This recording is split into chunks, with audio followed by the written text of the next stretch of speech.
ಸಾಯಿರಾಮ್. ಸಮರ್ಥ ಸದ್ಗುರು ಸಾಯಿನಾಥ್ ಮಹಾರಾಜ್ಗೆ ಜೈ. ನಮ್ಮ ಸಾಯಿ ಕುಟುಂಬದ ಎಲ್ಲ ಸಾಯಿ ಭಕ್ತರಿಗೆ ನಮಸ್ಕಾರ. ಸಾಯಿ ಆಶೀರ್ವಾದ ಸದಾ ನಿಮ್ಮ ಮೇಲೆ ಇರಲಿ ಅಂತ ಬಾಬಾಗೆ ಬೇಡ್ಕೊಂತ ಇವತ್ತಿನ ವಿಡಿಯೋ ಶುರು ಮಾಡ್ತಾ ಇದ್ದೀನಿ. ಇವತ್ತಿನ ವಿಡಿಯೋದಲ್ಲಿ ಸಾಯಿಯಪ್ಪ ಏನು ಹೇಳ್ತಾ ಇದ್ದಾರೆ ಅಂದರೆ, ಬೇಡ್ಕೊಂಡಿರುವ ಬೇಡಿಕೆಗಳು ಈಡೇರುವ ಮಂತ್ರ ಇದು. ತಕ್ಷಣ ಈ ಮಂತ್ರವನ್ನು ಜಪಿಸಿ, ನಿನಗೆ ಒಂದು ಸಂಕೇತವನ್ನು ಕೊಡ್ತೀನಿ ಅಂತ ಸಾಯಿಯಪ್ಪ ಇವತ್ತು ದಿನ ಅಂದರೆ ಈ ಬುಧವಾರ ದಿನ ನಮ್ಮೆಲ್ಲರಿಗೂ ಒಳ್ಳೆಯ ಸಂದೇಶವನ್ನು ಹೇಳ್ತಾ ಇದ್ದಾರೆ.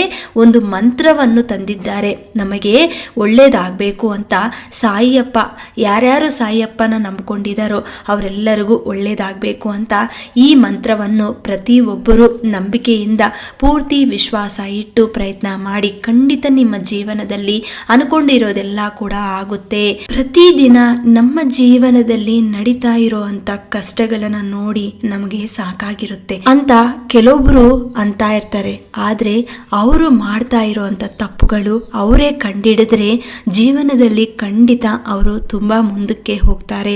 ಒಬ್ಬರ ಜೀವನದಲ್ಲಿ ಸಂತೋಷ ಕಾಣಿಸ್ಕೊಂಡ್ರೆ ಅದನ್ನ ನೋಡಿ ನಾವು ಸಂತೋಷ ಪಡಬೇಕು. ಆದ್ರೆ ನಮ್ಮ ಜೀವನದಲ್ಲಿ ಸಂತೋಷ ಇಲ್ವೇ ಅಂತ ಚಿಂತೆ ಮಾಡಬಾರ್ದು. ನಾವು ಏನಕ್ಕೆ ಈ ಸಮಸ್ಯೆದಿಂದ ಒದ್ದಾಡ್ತಾ ಇದ್ದೀವಿ ಅನ್ನೋದಕ್ಕೆ ಮೊದಲು ನೀವು ಯೋಚನೆ ಮಾಡಿ. ನಮ್ಮ ಜೀವನದಲ್ಲಿ ನಾವು ಏನ್ ತಪ್ಪು ಮಾಡ್ತಾ ಇದ್ದೀವಿ ಅದನ್ನ ನಾವು ಕಂಡಿಡಬೇಕು. ಆಮೇಲೆ ಅದನ್ನ ಸರಿ ಮಾಡ್ಕೊಳ್ಳಕ್ಕೆ ಪ್ರಯತ್ನ ಮಾಡಬೇಕು. ಪ್ರತಿದಿನ ಸಾಯಿಯಪ್ಪ ಒಳ್ಳೆಯ ಮಾತುಗಳೇ ಹೇಳ್ತಾರೆ. ಆದರೆ ಎಲ್ಲರೂ ಕೂಡ ಕೇಳಿಕೊಂಡು ಅದನ್ನ ಆಚರಣೆಯಲ್ಲಿ ಇಡಲ್ಲ. ಒಮ್ಮೆ ಸಾಯಿಯಪ್ಪ ಏನ್ ಹೇಳ್ತಾ ಇದ್ದಾರೋ ಅದನ್ನ ಅರ್ಥ ಮಾಡ್ಕೊಳ್ಳಿ. ನಮ್ಮ ಜೀವನದಲ್ಲಿ ನಾವು ಅನುಭವಿಸ್ತಾ ಇರೋಂಥ ಕಷ್ಟಗಳು ಶಾಶ್ವತವಲ್ಲ. ನಾವು ಏನ್ ಬೇಕು ಅಂತ ಇವತ್ತು ಕೇಳ್ತಾ ಇದ್ದೀವೋ ಅದು ಕೂಡ ನಮ್ಮ ಜೀವನದಲ್ಲಿ ಶಾಶ್ವತವಾಗಿ ನಮ್ಮ ಜೊತೆ ಇರಲ್ಲ.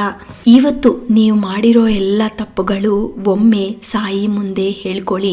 ಇನ್ಮೇಲೆ ನಾನು ಯಾವತ್ತೂ ಏನು ತಪ್ಪು ಮಾಡಲ್ಲ, ನಾನು ಸಾಯಿಯಪ್ಪ ಹೇಳ್ದಂಗೆ ಮಾಡ್ತೀನಿ ಅಂತ ಸಾಯಿಯಪ್ಪಗೆ ಒಂದು ಮಾತು ಕೊಡಿ. ಆಮೇಲೆ ಸಾಯಿಯಪ್ಪ ಹೇಳ್ತಾ ಇರೋವಂಥ ಮಾತುಗಳು, ಸಾಯಿಯಪ್ಪ ಯಾವ ಥರ ನಿಯಮಗಳು ನಮಗೆ ಹೇಳಿದ್ದಾರೋ ಅದನ್ನ ಆಚರಣೆ ಮಾಡೋಕ್ಕೆ ಪ್ರಯತ್ನ ಮಾಡಿ. ನೀವು ಒಮ್ಮೆ ಸಾಯಿ ಸಚ್ಚರಿತನ ಓದಕ್ಕೆ ಪ್ರಯತ್ನ ಮಾಡಿ. ಯಾರ್ಯಾರಿದು ನಿಯಮಗಳನ್ನು ನೋಡಿಕೊಂಡು ಸಾಯಿಯಪ್ಪ ಹೇಳ್ದಂಗೆ ಸಾಯಿ ಸಚ್ಚರಿತ್ರನ ಓದಕ್ಕೆ ಸ್ಟಾರ್ಟ್ ಮಾಡ್ತಾರೋ ಅವರ ಜೀವನದಲ್ಲಿ ತುಂಬ ಬದಲಾವಣೆ ಅನ್ನೋದು ಅವರೇ ನೋಡ್ತಾರೆ ಕಣ್ಣಾರ. ಯಾಕಂದರೆ ಇದು ನಂಬಿಕೆಯಿಂದ ಪ್ರಯತ್ನ ಮಾಡಿದರೆ ಖಂಡಿತ ನಿಮ್ಮ ಜೀವನದಲ್ಲಿ 3-4 ದಿನಗಳಲ್ಲೇ ನಿಮಗೆ ಒಳ್ಳೆಯ ಚೇಂಜಸ್ ಅನ್ನೋದು ಕಾಣಿಸುತ್ತೆ. ನಾಳೆ ಗುರುವಾರ ದಿನ ಪ್ರತಿಯೊಬ್ಬರೂ ಕೂಡ ಯಾರ್ಯಾರು ಸಮಸ್ಯೆದಲ್ಲಿ ಇದ್ದಾರೋ, ಯಾರ್ಯಾರು ಅವ್ರವ್ರ ಬೇಡಿಕೆಗಳು ಈಡೇರಬೇಕು ಅಂತ ಕಾಯ್ತಾ ಇದ್ದಾರೋ ಅವರೆಲ್ಲರೂ ಕೂಡ ಪ್ರಯತ್ನ ಮಾಡಿ. ಗುರುವಾರ ಬೆಳಿಗ್ಗೆ ಎದ್ದಿದ ತಕ್ಷಣ ಸಾಯಿಯಪ್ಪ ಆರಾಧನೆ ಮಾಡೋವಾಗ ಈ ಚಿಕ್ಕ ಕೆಲಸವನ್ನು ಕೂಡ ಮಾಡಿ, ನಿಮಗೆ ಒಳ್ಳೆಯದಾಗತ್ತೆ. ಇದು ಬೆಳಗ್ಗಿನ ಜಾವ 4:15ರಿಂದ 6 ಗಂಟೆ ಒಳಗೆ ಈ ಕೆಲಸವನ್ನು ಮಾಡಬೇಕು. ಬೆಳಿಗ್ಗೆ ಸ್ನಾನ ಮಾಡಿದ ನಂತರ ನೀವು ದೇವರ ಮುಂದೆ ಕೂತ್ಕೊಂಡು, ಸಾಯಿಯಪ್ಪ ಮುಂದೆ ಆಗಿರಲಿ ಅಥವಾ ಪೂಜಾ ಮನೆಯಲ್ಲಿ ಕೂಡ ನೀವು ಇದನ್ನ ಮಾಡಬಹುದು. ಒಂದು ಯೆಲ್ಲೋ ಕಲರ್ ಕ್ಲಾತ್ ಅನ್ನು ತಗೊಳ್ಳಿ. ಆ ಯೆಲ್ಲೋ ಕಲರ್ ಕ್ಲಾತ್ ಅಲ್ಲಿ ನೀವು ನಿಮ್ಮ ಮನಸ್ಸಿನಲ್ಲಿ ಏನ್ ಸಂಕಲ್ಪ ಇದೆಯೋ, ನಿಮ್ಮ ಬೇಡಿಕೆ ಏನಿದೆಯೋ ಒಂದು ವೈಟ್ ಪೇಪರ್ ಅಲ್ಲಿ ಬರೆದ್ಬಿಟ್ಟು ಒಂದು 5 ರೂಪಾಯಿ ಕಾಯಿನ್ ಅನ್ನು ತಗೊಂಡು ಅದೆಲ್ಲ ಕೂಡ ಮಡಚಿ ಇಟ್ಬಿಟ್ಟು ಆ ಯೆಲ್ಲೋ ಕಲರ್ ಕ್ಲಾತ್ ಅಲ್ಲಿ ಇಟ್ಕೊಂಡು ನಿಮ್ಮ ಕೈಯಲ್ಲಿ ಆ ಯೆಲ್ಲೋ ಕಲರ್ ಕ್ಲಾತ್ ನ ಇಟ್ಕೊಂಡು, ಅಂದ್ರೆ ಅದರ ಒಳಗೆ ನೀವು ಬರ್ದಿರೋ ಅಂತ ಪೇಪರ್, ನಿಮ್ಮ ಸಂಕಲ್ಪ ಏನಿದೆಯೋ ಅದನ್ನ ಬರೆದ್ಬಿಟ್ಟು ಆಮೇಲೆ ಒಂದು ಕಾಯಿನನ್ನ ಆ ಯೆಲ್ಲೋ ಕಲರ್ ಕ್ಲಾತ್ ಅಲ್ಲಿ ಇಡಬೇಕು. ಇಟ್ಟಿದ ನಂತರ ಅದನ್ನ ಕೈಯಲ್ಲಿ ಇಟ್ಕೊಂಡು ನಿಮ್ಮ ಸಂಕಲ್ಪನ ಒಮ್ಮೆ ಹೇಳ್ಕೊಂತ ಈ ಮಂತ್ರವನ್ನು ಹೇಳ್ಕೊಳ್ಳಿ. ಅದನ್ನ 108 ಬಾರಿ ಹೇಳ್ಕೋಬೇಕು. ಅದಕ್ಕೆ ಹೇಳ್ತಾ ಇದ್ದೀನಿ 6 ಗಂಟೆ ಒಳಗೆ ಇದು ಮಾಡಿದ್ರೆ ತುಂಬಾ ಒಳ್ಳೆಯದಾಗತ್ತೆ. ಈಗ ಸ್ಕ್ರೀನ್ ಮೇಲೆ ಮಂತ್ರವನ್ನು ಹೇಳ್ತೀನಿ, ಅದನ್ನ ನೋಟ್ ಮಾಡ್ಕೊಳ್ಳಿ. ಓಂ ಶ್ರೀ ಸಾಯಿ ಪರಬ್ರಾಹ್ಮಣ ನಮಃ. ಓಂ ಶ್ರೀ ಸಾಯಿ ಪರಬ್ರಾಹ್ಮಣ ನಮಃ. ಈ ಶ್ಲೋಕವನ್ನು 108 ಬಾರಿ ಹೇಳ್ಕೋಬೇಕು ಬೆಳಗಿನ ಜಾವ. ಈ ಚಿಕ್ಕ ಕೆಲಸವನ್ನು ಮಾಡಿ.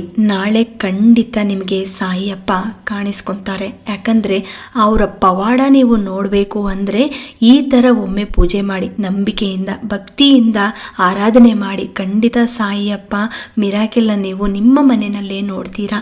ಇನ್ನೊಂದು ಮುಖ್ಯ ವಿಷಯ ಏನಪ್ಪಾ ಅಂದ್ರೆ, ಗುರುವಾರ ದಿನ ಈ ಒಳ್ಳೆಯ ಕೆಲಸ ನೀವು ಮಾಡ್ತಾ ಇದ್ದೀರಾ ಅಂದರೆ ಖಂಡಿತ ನಿಮಗೆ ಒಳ್ಳೆಯದಾಗತ್ತೆ. ಈ ಯೆಲ್ಲೋ ಕಲರ್ ಕ್ಲಾತ್ನ ನೀವೇನು ಮಾಡಬೇಕು ಅಂದರೆ ಗುರುವಾರ ಆ ಫುಲ್ ಡೇ ನೀವು ಸಾಯಿಯಪ್ಪ ಪಾದಗಳ ಮುಂದೆ ಇಡಬೇಕು. ನಂತರ ಅದನ್ನು ಏನು ಮಾಡಬೇಕು ಅಂತ ನೀವು ಚಿಂತೆ ಮಾಡಬೇಡಿ. ಆ ಯೆಲ್ಲೋ ಕಲರ್ ಕ್ಲಾತು ಆಮೇಲೆ ಆ ವೈಟ್ ಪೇಪರಲ್ಲಿ ನೀವು ಬರೆದಿರುವಂಥ ಸಂಕಲ್ಪ, ಆ ಪೇಪರ್ನ ಆ ಯೆಲ್ಲೋ ಕಲರ್ ಕ್ಲಾತ್ನ ನೀವು ಸಾಯಿಯಪ್ಪ ಮುಂದೆ ಫೋಟೋ ಹಿಂದ್ಗಡೆ ಅಥವಾ ಸಾಯಿಯಪ್ಪ ವಿಗ್ರಹ ಕೆಳಗಡೆ ಇಡಬಹುದು. ನಂತರ ಆ ಕಾಯಿನನ್ನು ನೀವು ನಾಳೆ ಸಾಯಿಯಪ್ಪ ಮಂದಿರಕ್ಕೆ ಹೋಗ್ಬಿಟ್ಟು ಎಲ್ಲಾದರೂ ಭಿಕ್ಷುಕರಿದ್ದರೆ ಅವ್ರಿಗೆ ಕೊಟ್ಬಿಡಿ, ಅಥವಾ ನೀವು ಸಾಯಿಯಪ್ಪ ಹುಂಡಿಗೆ ಹಾಕ್ಬೋದು.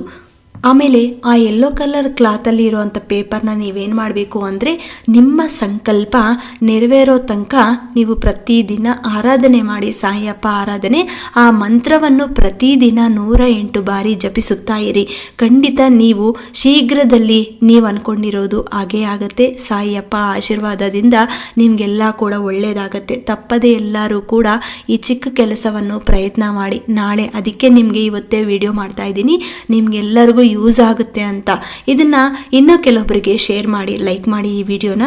ಹೊಸದಾಗಿ ನಮ್ಮ ಚಾನಲ್ನ ನೋಡ್ತಾ ಇರೋಂಥವ್ರು ದಯವಿಟ್ಟು ಸಬ್ಸ್ಕ್ರೈಬ್ ಮಾಡಿಕೊಂಡು ಸಪೋರ್ಟ್ ಮಾಡಿ. ಮತ್ತೆ ಇನ್ನೊಂದು ವಿಡಿಯೋದಲ್ಲಿ ಭೇಟಿ ಆಗ್ತೀನಿ. ಅಲ್ಲಿವರೆಗೂ ನಮಸ್ಕಾರ. ಸರ್ವೇ ಜನ ಸುಖಿನೋ ಭವಂತು. ಜೈ ಸಾಯಿರಾಮ್.